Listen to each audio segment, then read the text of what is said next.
Alicia, how you doing? Oh, you're muted. You got to take that line through the mic at the My bottom of your apologies. screen. I'm There you well. going. How you doing?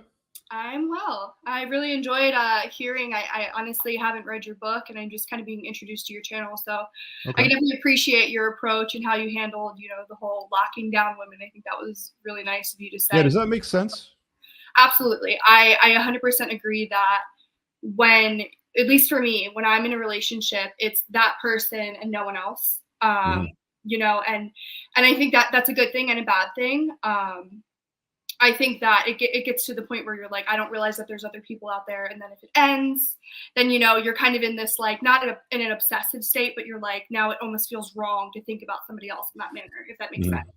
Yeah, it's not something that you want to enforce on a woman. I mean, if a guy's ever tried to set boundaries around you, it's generally uncomfortable for women, is what I find. It needs to be a choice, right? It's like, okay, look, like one of the things that I encourage guys to set a boundary around is don't deal with women that keep guys from their past around, right? So if you dated somebody for a period of time, obviously you're intimate with them. I'm not good with my girl going out to lunch with, Fred or whatever. It's like, look, it's as simple as I don't take women seriously that behave like that. Like I can't be in a relationship with somebody that does that. So if you do that, and that's your choice, you can kind of go. So it's not an enforced boundary. It's like a choice that you have to make. So it's a careful dance that you have to walk. And I think a lot of guys struggle with it because they have a lot of social anxiety around women. They're not particularly calibrated well. It's a Mhm. bit of an issue. Did you have a question or did you want to challenge me on something tonight? Like, what did you want to chop up on this show? No, I just kind of ran across, I think it's Muff, something like Oh, that. okay. Okay. We kind of just crossed paths, and I just kind of wanted to tune in. Are you single? Are you in a relationship right now? Like, what's your story? I'm single. Hmm. I have not recently, but in the last year, gotten out of a 6-year relationship. Okay. It ended pretty badly. So, kind of like what we're talking about, I was all in, I was invested. Exes were blocked, didn't have guys on social media, didn't go out on the weekends. Hmm. I kind of sheltered myself to be this, not introvert, but I guess that's what you would call it. I went to the gym, I did the groceries, I did clean the house, I managed it all, and Hmm. kind of put him first, put him through his version of school while we had both been out of undergrad. And when it was his turn, he backed out. His turn So to. to kind of take over. So we were Okay. together for almost 6 years. In September, one of his coworkers had reached out to me and was like trying to hit on me. And at first, I thought it was like a joke because it was like his best friend. Hmm. And I was like, that's really inappropriate. Like, I will be telling my ex. And he was like, well, your ex is cheating on you with his partner. With So his business partner. they're in law enforcement. Oh, okay. So they're cops. Got it. Right. So, I had invested 6 years. We had just been in contact with a mortgage broker. We were going to get a Hmm. second dog. We had a house together. We had it all together, right? Things weren't great. Things were really bad. He could never make up his mind. There was a lot of red flags, but I was invested, right? Like I was doing it. I always accepted the apology. I always looked at him first. He Hmm. was like the alpha, that kind of like structure. And I was just there like to put it all into place, to be that homemaker, to be that like Hmm. feminine figure.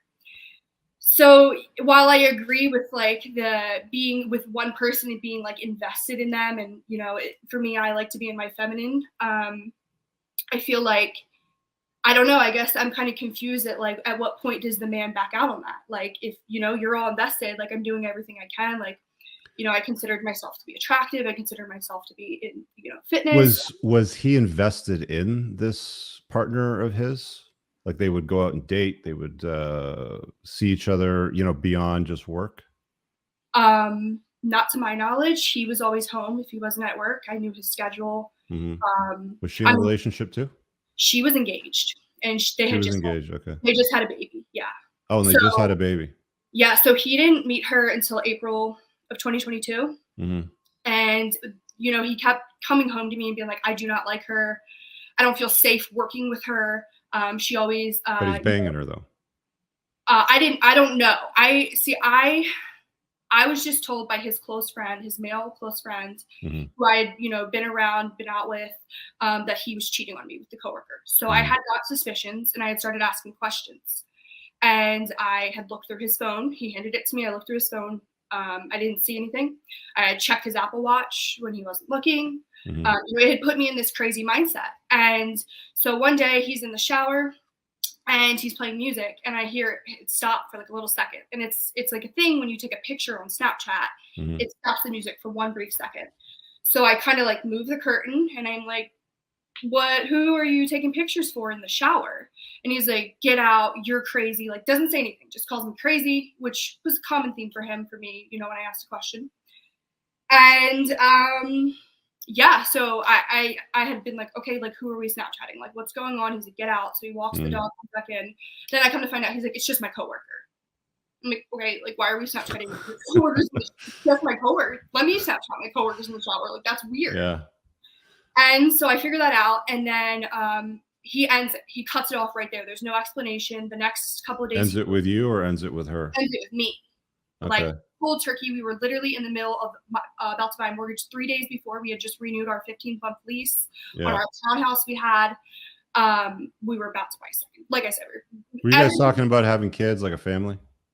well, that's where it gets a little juicy. So I wanted kids. I really wanted kids. I invested 6 years. I mean, I'm only 25, but at the same time, like, I wanted it, right? I was like, this is the man for me. I'm loyal. This is all I want.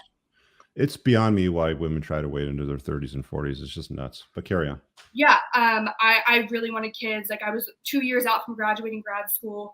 I was going to practice for a little bit, Mhm. and then have the kids. And I was going to be my own boss. I was going to be able to take care of my things, do what I wanted. So I was set. He was like, I don't want kids. I don't know if I believe in marriage. I don't want to be tied down. Well, lo and behold, things get a little toxic when the breakup happens. He starts popping out of the house, doing things. So I move out a couple weeks later. I left all my furniture. My name's on everything. Everything's financed through my credit. I left it all, and my name was supposed to be taken off. Turns out it wasn't. So come to find out, it's confirmed in December. I found out on Christmas Eve that they're actually together, that she was like living in my house. They were like raising her baby together. Oh no. So he even cucked himself. What a dummy. Yeah. So I don't know. I don't know what happened with her and the fiance. I don't know how him and her got together. I just know that his friend was like trying to hit on me, trying to get with me, and was like, okay, by the way, well, if you don't want to get with me, he's cheating. So that's what I found out. And then a couple months later, my friend FaceTimes me, and she's like, I have some really bad news. And she's pregnant by him. But he Okay. didn't want babies with me. Yeah. Okay. Okay. So, I mean, look, life kind of has a way of showing you these things, and you're better off for it now than what you would have been trying to push through it. I mean, I'd like to hear his side of the story too, but at the end of the day, I would love to hear it. they always say there's her side and there's his side, and there's truth somewhere in the middle, between those. But like, as far as any advice for what to do in a scenario like that, is let that shit go. I mean, if you're carrying around any kind of resentment or guilt around that, one of the problems that I see with women as they get older is I don't see them dealing with trauma that they come across. And it's one of the arguments a lot of guys make for dating younger women, not just because they're more youthful, beautiful, and fertile, but also they have less baggage. There's less of he hurt me, he cheated on me, he whatever me, because what I've seen people do, and it's not just women to do this, but it seems to be that women like to do this more than men, from my experience, is that they'll take bricks. If I can use a visual, they'll grab a Sharpie and they'll write, he cheated on me, and they'll throw it in a burlap bag and they put it on their back. And this is an invisible bag, and this is an invisible brick. He hurt me, he pushed me down the stairs, he was whatever, he ignored me. And they keep filling this bag with bricks, and they carry it around like it's a badge of honor, like it's pride. And if there's any advice that I can give you, is if you have any resentment or guilt, because these are the two most negative emotions you can have as a human, one's towards yourself, one's towards somebody else, is get that shit worked on. Yeah. Right? Because the last thing you want to do is bring that to the guy that might be the father of your kids that you build a family with, and you've got that resentment, or you have some guilt in there somewhere, and it's like, he could be a totally normal, great guy, but because you've got that bag of bricks hanging over your shoulder and you're still carrying it around like it's a prize, you don't have a proper functional type of relationship.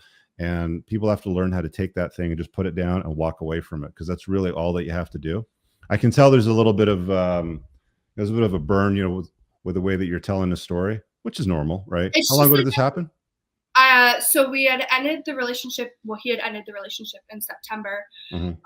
Since then, I have not dated. I have not interact. I mean, I've like talked Okay. to people. I've kind of recently just got into like being open to the idea of dating, but I've just completely ghosted anybody that seemed interested in me. I've just been working on myself, working on my school. Um, Ghosted guys that were interested in you. I'm sorry, what was that? You ghosted guys that were interested in you? Yeah, so I had went home for a little bit. I'm from Maryland, so I went home Mhm. and a lot of people had expressed interest, or there was a few people I was kind of like texting, but I was just like being friendly because I didn't talk to males in 6 years. So I was like, I got to start interacting. Mm. Like it can't just be me and my girls anymore. Like I do need to be open to the idea of at least male friends. Yeah, so I mean, like, where some women go with that, sometimes they go to dark places where they start reading like Why Men Love Bitches or some one of these like ridiculous books that encourage women to not be nice, right? Yeah, Because guys aren't nice because guys do bad things to women, sort of thing. And like I said earlier, men and women are better together than they are apart.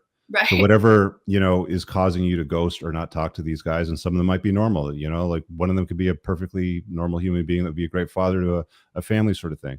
right. um, Figure out what that resentment or guilt happens to look like and deal with it. And I'm not a qualified person to help you dig through that, but all I No, really do is I talk to people, have conversations, I hold up mirrors, I show them stuff that I'm seeing. I think people, in the live show right now or in the chat probably seeing, they'll probably leave a comment below, but you get the idea, right? Like, for you yeah, to be able to move on, you have to let that shit go, because the last thing you want to do is carry that into the next relationship. And the last thing a top shelf guy wants to deal with is a absolutely. gal that brings her baggage from the last relationship into his life. Yeah, and that's what I've been saying. I've been like, my friends and people in my life are like, why aren't you dating? Why aren't you talking to guys? Like, you're young, you're in your prime. And I'm Mhm. like, I don't think anybody deserves to have any ounce of what I just had to carry or like I'm dealing with. And I'm not Mhm. really dealing with it anymore. This was just like the talking point of like how I am in a relationship and how Yeah. I give my all. You know Uh, who's got some good material, Alicia? There's a lady. She's got a book called Mating in Captivity. Esther mhm. Perel is her name. I would start with that. Okay. Yeah, she's a well trained psychotherapist. She's on TED Talks. I mean, she does it from the feminine perspective. So I think you hearing about a lot of these relationship woes, the way that she defines it, the way that men and women deal with this sort of stuff, whether it's cheating, betrayal, like any number of those ways that you want to define it, infidelity. She has a nice accent. She's like, infidelity. Check out her stuff. It's actually pretty good. Okay, perfect. Yeah. I appreciate the recommendation. All right, take care. Thank you. I really hope you guys enjoyed that clip. If you want to watch the full length podcast, you can find that over here, that clip's from. If you're newer to the channel, make sure you hit subscribe over here, and pin down below in the top comment, you'll find a bunch of useful links to my website, my supplement line, books, and a bunch of other stuff. Have an amazing day. Peace out.